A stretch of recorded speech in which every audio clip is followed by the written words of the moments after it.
Елдердің көңіл күйі қалай екен? Саламатсыздар ма? Көңіл өте күшті. Болып. Ариям отырасың. Сіз ше ең бірінші үйленетін болсаңыз жаңалықты кімге айтатын едіңіз?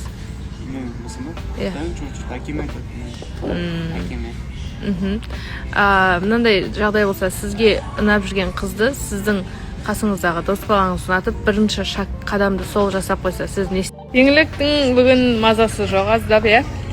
Иә, кішкене салқындап қалдым. Садөлек көрінбейді ғой бүгін. Ол кісі ауырып жатыр. Ол кісі де ауырып жатыр. Иә, ауырмаңыздар, жазылып кетіңіздер. Сіз тұрмысқа шығатын болып жатсаңыз, жаңалықты ең бірінші кімге айтасыз? Мамаға. Мамаға дегенде мамам мен папаға бірге отбасымызбен отырып айтып жүрмін. Сіз? Естегенде қыздың санасына байланысты ғой. О, қызың не қатысқасы? Қызыңдың қатысы жоқ, ол байғұс білмейді ғой, екеуіңіз туралы да білмейді. Бірақ сіз емес. Жай ені танысайын деп жатырмын. Иә. Ештеңе демеймін ғой. Үндемей қаласыз ба, сезіміңізді жақсы көріп ұнатып жүргеніңізді айтпайсыз ба, айтасыз ба? Жоқ, мен айтпаймын уже, мен досыма шаг жасап қойсам. Ондай көп болған менде жизненный ситуация. Соны қалып кетті ғой. Не болып кетті, тұрар? Бөлектеп. Жоқ. Провокация әдемі істейді. Кім? Деді.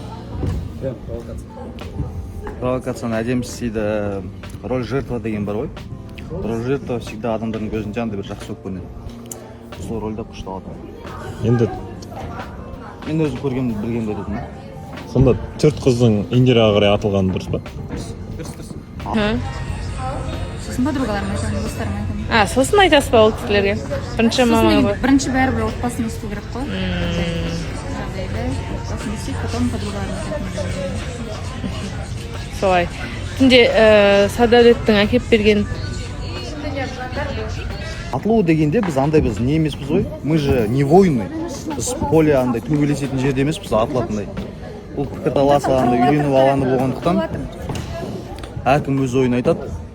Это нормально. Жалпы қыздар арасында бөліну бар екен, ұлдар арасында бар ма? Осы похоже на Галина айтады да, ой Майра, сен осындай нәрселерді айтып үйреніп қалғансың ғой, енді түсінемін дейді да, өзі кезінде қаншама үміткерлер келіп, солардың дене бітіміне тиіскенде шаруасы жоқ, үйшіге маған тиіспесе сен сондайға үйреніп қаласың. Мен базар жоқ кезінде ашты сөйлеп